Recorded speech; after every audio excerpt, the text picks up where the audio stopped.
বসিরহাটে বিধায়ক তহবিলের অর্থায়নে নতুন শ্রেণীকক্ষের উদ্বোধন। উত্তর 24 পরগনা জেলার বসিরহাট সরকারি পরিকাঠামো উন্নয়নে এক নতুন পালক যুক্ত হলো। বুধবার দুপুরে উত্তর 24 পরগনা জেলার পশ্চিম ডন্ডিরহাট প্রাথমিক বিদ্যালয়ের বিধায়ক তহবিলের অর্থানুকূল্যে নবনির্মিত দুটি শ্রেণীকক্ষের শুভ উদ্বোধন করা হয়।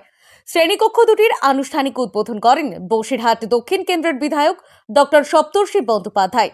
দীর্ঘদিনের স্থানের অভাব মিটতে চলায় খুশির হাওয়া স্কুল কর্তৃপক্ষ ও অভিভাবকদের মধ্যে। অনুষ্ঠানে বিধায়ক ছাড়াও উপস্থিত ছিলেন স্থানীয় কাউন্সিলর মনিকা সোম গোলদার সহ বিশিষ্ট ব্যক্তিবর্গ।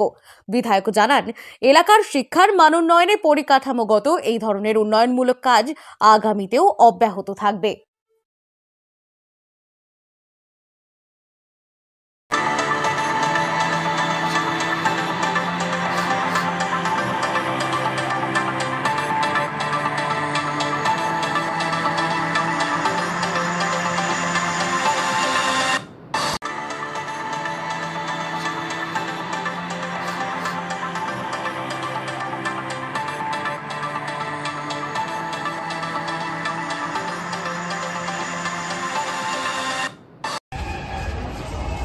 নমস্কার।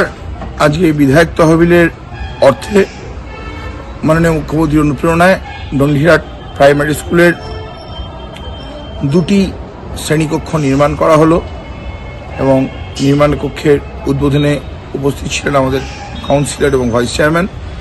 সকলকে এবং পশ্চিম ডন্ডিরহাটের মানুষজনকে যাদের প্রয়োজনীয়তা ছিল এই শ্রেণীকক্ষে তাদেরকে ধন্যবাদ জানাবো এবং ধন্যবাদ জানাবো মাননীয় প্রধান শিক্ষককে।